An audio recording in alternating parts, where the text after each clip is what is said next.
Population is a complicated topic in Imperator Rome, as it is rather all-encompassing and touches upon so many other topics. I've already talked about some things that have to do with managing population in my other guides, from my military to my culture to my religion guides. But today we're going to talk about population specifically as a center point. So, population in this game is not represented the same way as in other, let's say, geopolitical games. Population has its own map mode that you can put onto your little shortcuts here from the configure map modes presets.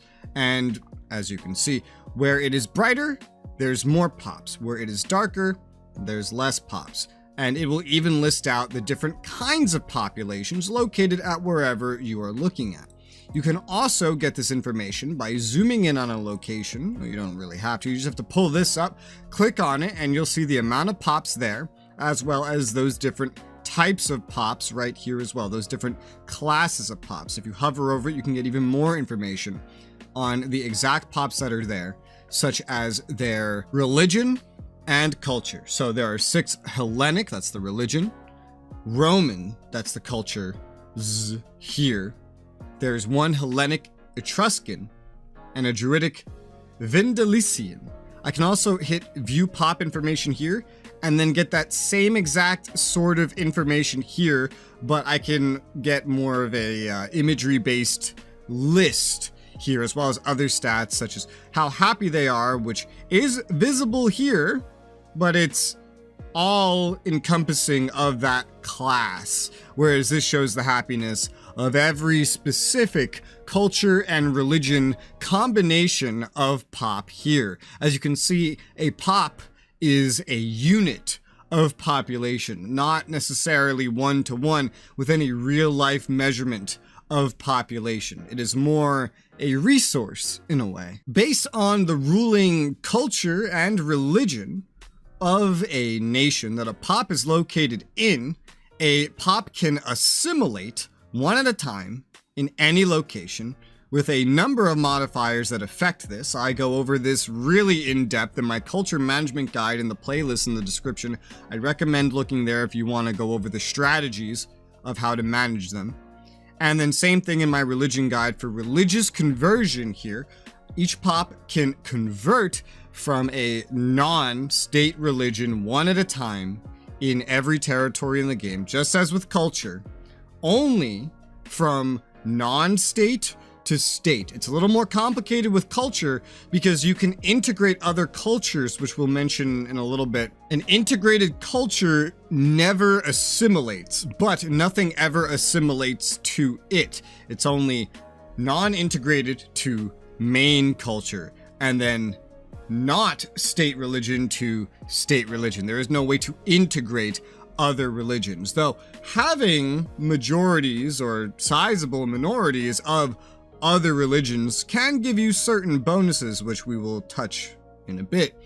There's a nice little category here showing pop class in a little graph that you can see elsewhere, which I'll show you in a little bit.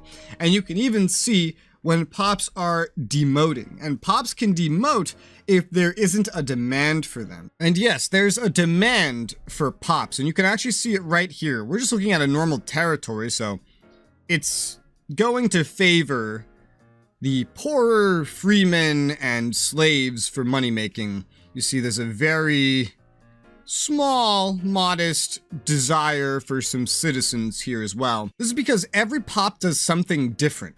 Slaves create money as their main output, but they also generate resources, and based on the local buildings and technology and things like that, a certain amount of slaves will be required to pass a threshold that will then create another resource. Just like population, resources are in units, and that's how slaves interact with them, whereas money is a little more direct. These 3 slaves are generating 0.05 base taxes. That is in money. That's 0.05 money, which the game does calculate, as you can see by my income up here at 20.8 85, though most money in this game comes from commerce and not from taxes. However, this is how slaves contribute. The more slaves you have, the more money they will generate, and there are other things that modify that, especially in technology and whatnot, which I go over in some of my other guides. But if you want the brief version, if you go to technology, you go to civic advances, you'll find a lot of things, especially here, that modify income. And so if you're looking to make more money off of these kinds of pops, that's how you would do it. Freemen here are sort of a mixture of slaves and citizens. A freeman is someone that is not a slave, but he's not a citizen either. Citizen is a much different meaning back in this era than today. When you read citizen, do not read it like today. Oh, I'm a citizen of the United States. That means this, this, and that. No, it's very different. For example, this is the era, even after the democracies of Greece with Athens. You might have learned about the democracy of Athens in school. All citizens were allowed to vote. But did you know that most were not citizens? Very few were citizens, in fact, because this was a much higher class of person back in this era. Today, a non-citizen is an extreme minority. This is very rare for non-citizens to live in a country compared to citizens, whereas back then, a non-citizen was the extreme majority, encompassing usually freemen or slaves in the more civilized Mediterranean cultures, for example. There's another type of pop in the middle here, and we'll get to that in a little bit. But their resources they produce are a cross of what citizens and slaves can produce. Base taxes and local manpower is what they produce. They primarily, I would say, produce manpower. Base taxes is kind of a secondary thing that they produce. If a pop of a certain culture, ignoring religion, lives in your nation, but they are not part of your primary culture, nor are they part of an integrated one, then freeman is generally the highest rank they can reach between freeman, tribesman, and slave. Most of them will end up being slaves, but they will fill up freemen as well, though some priority does go to your integrated cultures as well. Now, a tribesman is different. A tribesman transcends everything we are talking about here, as they only generally exist in barbaric nations. For example, if we look over here in Gaul. Now, barbarian cultures and nations, they can have non-tribesmen, but generally tribesmen is the main pop. As you see, it creates taxes and manpower. And unlike slaves who specialize in making money, and then freemen who specialize in making manpower and then somewhat in taxes, tribesmen are a pretty clean split of these things. They make enough of each because generally as a barbarian nation, you're not going to have slaves and freemen filling up your population graph. You're going to have tribesmen doing both for you. This is going to be your main pop by far. It's just a very unique thing. And tribesmen don't benefit from a lot of other things like research generation, which makes barbarian nations fall behind in research as a result. It's because part of their path is to become a monarchy or republic like the other Mediterranean cultures. It makes them more challenging to play. Now, going back to civilization, let's take a look at the country that I loaded up as. We can see this is a pretty massive city. It's a metropolis. It has a lot of population in it. Citizens are another pop type that produces two resources. However, they are not like freemen, where base tax, for example, is the secondary and manpower is the primary. They are more like tribesmen, in which they equally produce two different resources. You can kind of see it in the numbers here too. They produce manpower and research in equal dividends. That means that if you need research, citizens are good to have. However, they also produce a good amount of manpower, and comparing it to freemen who, as having a primary for manpower, can produce a bit more manpower with a small secondary of base tax.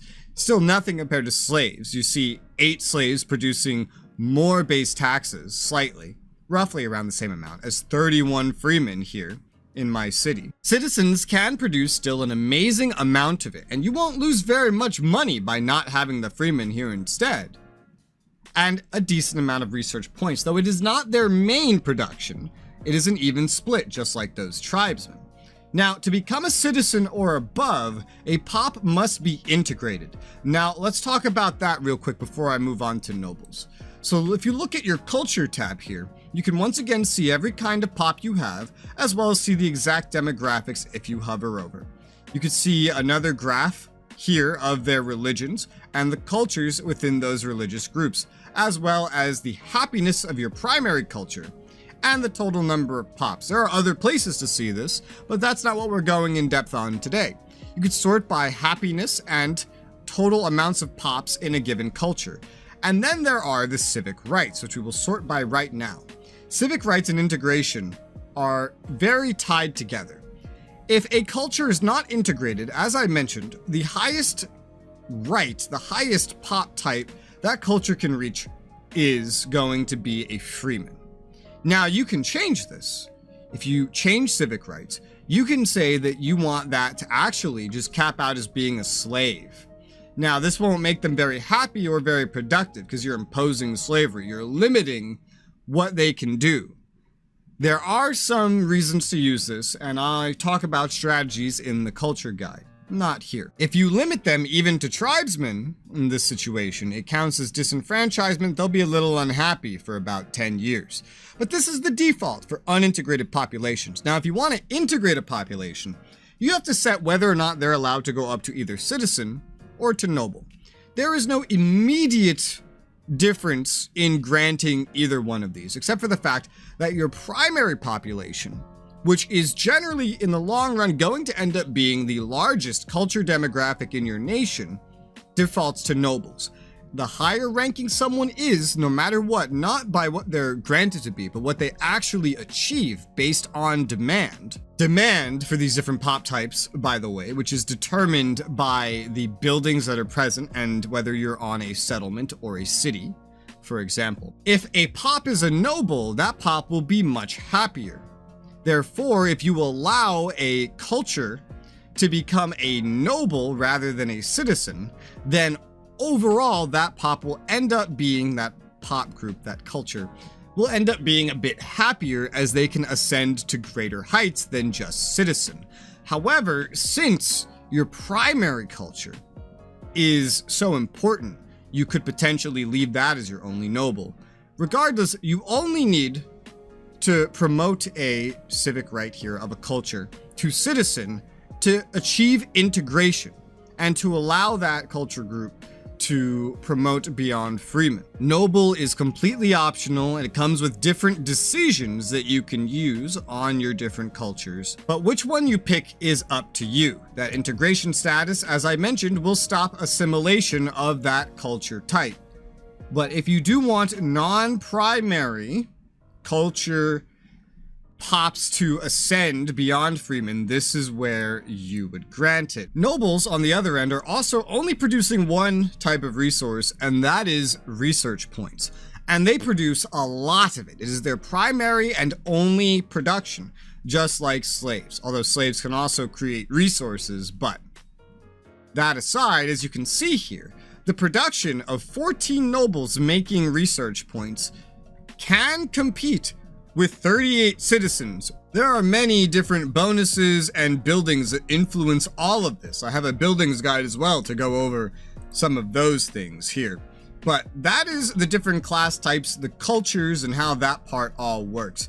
As you see with the maximum, you can go over a maximum capacity here. So this city only supports 89 pops, but there's 91 in there. Now, what happens when you go above is, separate to food consumption just getting ridiculous, and there is food. Pops do need food. Food, which as a note, is generated by different territories, usually by settlements, especially with food resources and farms, but can also be imported. Separate to food consumption going up, if you start going above the capacity, there will be debuffs, including if you get too far above, pops will just start dying. So you might want to move pops around if you start seeing some overcrowding based on other actions you're taking. To do that, you just click on any territory you own, hit move pops, and they will come in from any territory, you can select slaves. Only slaves can be forcibly moved like this. From any territory in the province you're looking at, as well as bordering territories in bordering provinces specifically. There is also some amount of naval transport that can be done as well, but it is limited. It is pretty cheap, only base 5 money to move, and that's why it's so precise, because it doesn't let you pull from just anywhere. So you might want to consider moving some stuff. However, looking at that pop info screen again, you could see they will move by themselves. There is a one at a time outgoing migration. Sometimes pops will decide to move to different locations. This is determined by many things, such as that demand that keeps coming up over here. If you can't demote, then you might just move. But also migration attraction, which is different everywhere. You see, there's a base of 1 migration attraction to every region, and then many different other modifiers, such as if it's a settlement, not a lot of individuals will want to move there, but having available capacity encourages migration. So if I go over here to that city we were looking at, you see it has a pretty high migration attraction. It becomes less desirable because it's over capacity. However, due to a number of other modifiers, it is a very popular place to look at. Yeah, you see here, look at -8 overpopulation. That's hugely inhibiting this. This would be way higher, somewhere around 15, if this was not there. You can once again see the capacity over here and move a pop here from this screen as well. Even though no one is migrating out of here, you can see pops that are trying to move here, as well as their progress in their attempt to move here, and the end resolution date as predicted with the current rates of when those pops will arrive. So there can be incoming migration, even if a population center is over capacity.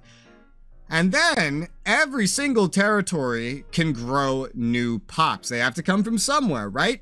And this is how they show up. Every territory grows 1 pop at a time. You kind of getting how this works. It's always 1 at a time, except for incoming migration, as you can see here. That is mostly dependent on the majority pops that are present, usually.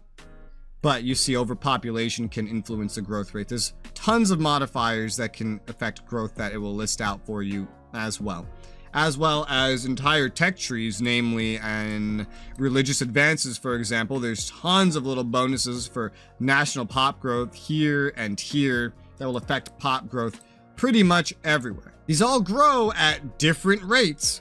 However, they do all grow 1 at a time in every territory. Thus, the more territories you have, the more population growth you have, especially if you're not overpopulated. Now, as a brief mention of religion, if you have pops of different religions, so the majority isn't quite as big as this, and you have sizable minorities much larger than 8%, for example, you can actually get bonuses to using the deities of those religions. I go over this more in my religion guide, but this also means that your primary religion will see less buffs or debuffs, depending how you want to look at it, as they become less and less of a majority. So that's something to keep in mind there. The happiness of your population has 3 sorts of spectrums that affects it. Your total stability, for example, is a way to peek at population happiness. This is just a general happiness modifier, and there are very few technologies that grant this. Mostly events and other actions can grant this, but stability is one of the main ones. Then there is religion happiness, especially of your primary religion. You can build buildings, for example, such as the Great Temple, or research things, such as prescribed canon here, country's same religion happiness, and these will increase the happiness of your majority religion, your main, your primary. And then there's culture happiness, which is determined by things such as civic rights, decisions that you make, whether or not a culture has been recently conquered. And then I suppose in a 4th way, there's also just the happiness of, what rank am I? Am I a slave? Am I a freeman? Am I a noble? These will determine the pop's happiness as well. You'll have to manage all of these, to actually keep everybody happy and prevent civil wars and rebellions, which is a completely separate thing that I have a dedicated guide to as well. Like I said, pops are very all-encompassing. They touch every aspect of this game, from the money that you generate, to the manpower that fuels your armies, to the resources that get generated, to the research points that get generated. They touch upon everything. It's kind of a carryover system from Victoria 2, especially in the way that it's represented. This was your beginner's guide on population. If you want to delve into those specifics, as I've mentioned incessantly through this guide, I suggest checking out the other guides where I can go much more in depth for 30 plus minutes at a time on every other system they interact with and how they interact with it. But for now, I hope this was a good starting guide to help you understand how population in this game works. If you have any suggestions for any guides I have not made already, feel free to leave those in the comments below. If you have any questions that I could hopefully easily answer, feel free to leave that in the comments below as well. And for now, thank you guys very much for watching, and I hope to see you on the next one.